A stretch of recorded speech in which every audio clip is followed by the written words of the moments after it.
안녕하십니까. 성장 로드맵. 저는 사회를 맡은 박지호입니다. 네, 저는 한지훈입니다. 안녕하십니까. 작가님. 안녕하세요. 이렇게 또 일주일 동안 잘 지내셨습니까? 네, 바쁘고 분주하게 그렇게 즐겁게 살았습니다. 요즘 굉장히 행복해 보이십니다. 네, 열심히 즐겁게 살려고 합니다. 네, 바로 시작하겠습니다. 예. 자, 오늘은 자존감을 높이는 방법에 대해서 한 말씀 부탁드리겠습니다. 참 이게 문제예요. 자존감이 바닥을 친다. 맞습니다. 예, 자존감이 바닥을 치면 네. 자기 스스로가 자기에게 의미를 부여하지 못하잖아요. 네.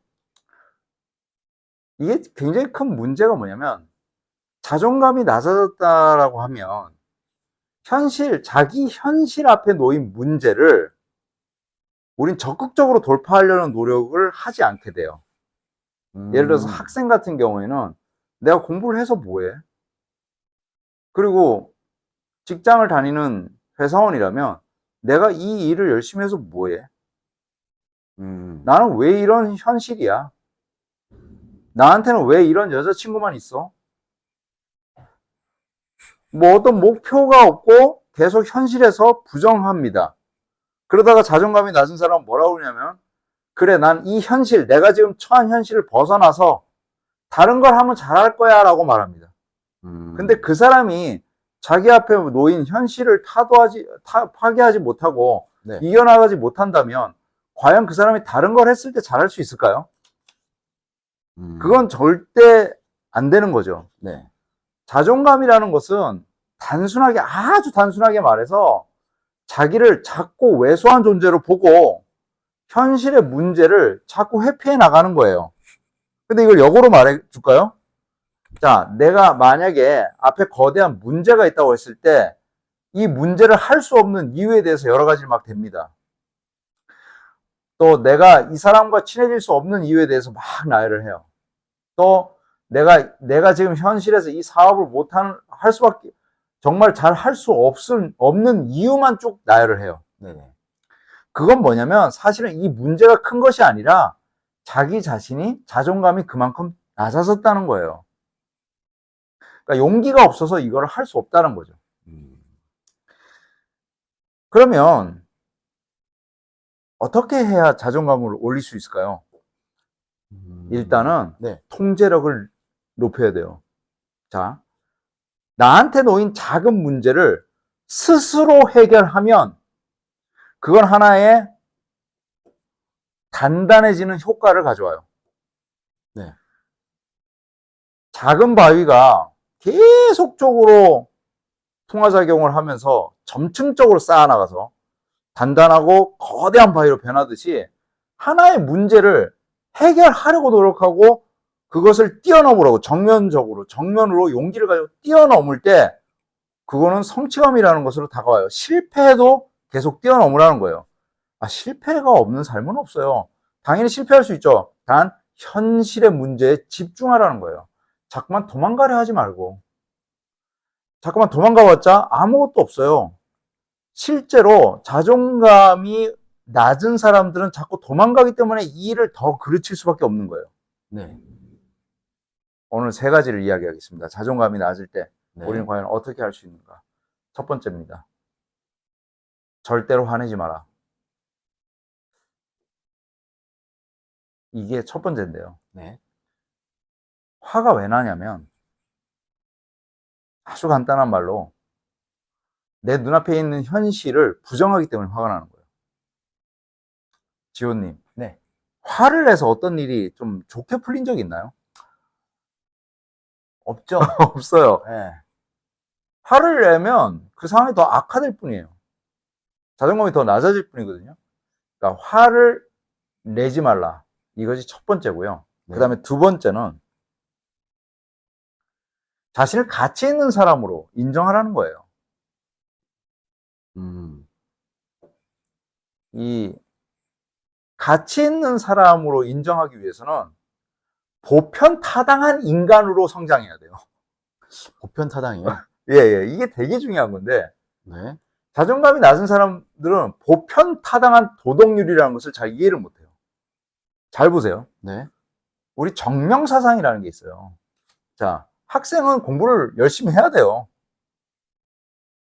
그리고 아버지는 열심히 돈을 벌어야 돼요. 또 엄마는 자기가 맡은 일을 열심히 해야 돼요.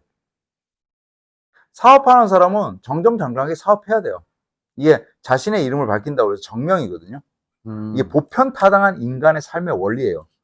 이것을 자꾸 지켜나가다 보면 네. 자기의 가치관과 자기를 가치 있는 사람으로 인정하게 되는 거예요. 도덕률에 어긋나는 일을 계속 하는 거예요. 그죠? 학생이 공부 안 하고 뭐 갑자기 저는 유희왕 카드 모으는 게 취미예요. 이게 말이 돼요? 말이 안 되죠. 그러니까 다른 곳에서 자꾸 돋보이려고 하는 거죠. 저는 집은 가난하지만 포르쉐 승용차를 타요. 말이 안 되는 거예요. 보편 타당성을 가진 자기의 입장에서 가장 정정당당하게 행동하라. 이것이 두 번째 원리예요. 세 번째는요, 바로 지금 눈앞에 놓인 현실적 과제에 집중하라는 거예요. 정리하겠습니다. 네. 제가 자존감의 문제에 대해서 이야기하면서 참 여러 가지 생각을 많이 하게 되는데요. 자존감이 낮으면 현실적 문제 앞에서 비굴해진다. 자꾸 피하게 된다. 그리고 다른 어떤 무언가를 가져와서 나 이거 봐라 이런 게 있다라고 말을 하죠. 그래서는 절대 자존감이 올라가지 않는다. 방법은 절대로 화내지 마라. 두 번째는 자신의 가치 있는 사람으로 인정하라. 그것은 보편 타당성을 가진 도덕적 인간으로 성장하라. 세 번째는 지금 눈앞에 놓인 과제를 작은 현실적 문제라도 뚫고 이겨나가 보라. 그렇게 해서 자존감이 생겨나고 자신을 가치 있는 존재로 여기게 될 것입니다. 말씀 정말 귀담아 들었고, 음. 저도 들으면서 저의 케이스가 네. 자꾸만 이렇게 생각이 나더라고요. 저격인가요? 저도 이제 자존감이 또 바닥을 치던 때 형님, 처음 뵀잖아요. 네. 네, 작가님을 처음 뵀는데, 그때 제가 딱 그 상황이었던 것 같아요. 자존감이 바닥을 쳤고, 용기가 없었고, 그리고 정면 돌파를 해야겠다는 힘이 안 났던 것 같아요. 그래서 이게 뭐, 저는 들으면서 근데 좀 한 가지 더 여쭙고 싶은 게, 이 정면 돌파를 할 힘이 어떻게 하면 좀 더 날 수 있을까요? 물론 이 자존감이 네. 바닥을 친 상태에서는 네. 그 문제에 집중을 하죠. 근데 거기에 대해서 더 이걸 뚫고 나갈 힘이 없는데, 그때 그럼 저는 어떻게 하는 게 좋았을까요? 그 방법은 너무나 간단한 방법 하나가 있어요. 네. 스스로에게 용기를 주라는 겁니다. 사실 세상 사람들은 나에 대해서 별로 관심이 없어요. 맞습니다. 아십니까? 네, 맞습니다. 별로 관심이 없어요. 정말이에요. 내가 큰일을 당해도 그렇게 관심 없어요. 엄청나게 큰일을 당했다고 해서 한 3, 4개월 주변 사람들 슬퍼하겠지만 그 다음에는 또 관심이 없어져요. 맞아요. 잘 들으세요. 네. 내가 내 앞에 있는 현실 하나를 뚫고 나가는 것은 내가 그만큼 성장하는 것이 아니라 내가 영웅이 되어가는 길이에요. 내가 신화를 작성하는 길이에요. 여러분들 인생에 신화를 한번 써본 적 있으세요? 자신의 문제 앞에서 당당할 때 우리는 영화 300에 나오는 그런 멋진 인간이 될 수 있는 것이고 전사가 될 수 있는 것이고 히어로가 될 수 있는 것입니다. 회피한다? 그때는 쉬워요. 내가 공부하는 학생이 나 이거 공부 안 해도 다른 거 다 잘할 수 있어요 라는 것은 거짓말이에요. 회사 다니는 사람이 저 이거 아니면 다 잘할 수 있어요? 거짓말이에요. 그걸 잘해야 진짜 잘하는 거예요. 우리가 우리 앞에 놓인 현실 앞에서 무릎 꿇는 것은 99.9%가 쉽게 선택할 수 있는 것. 우리는 99.9%가 아니라 스스로 소수자의 힘을 가진 자라는 것을 여러분들은 잊지 말아야 합니다. 그것이 살아가는 사람들의 자존심 아니겠습니까?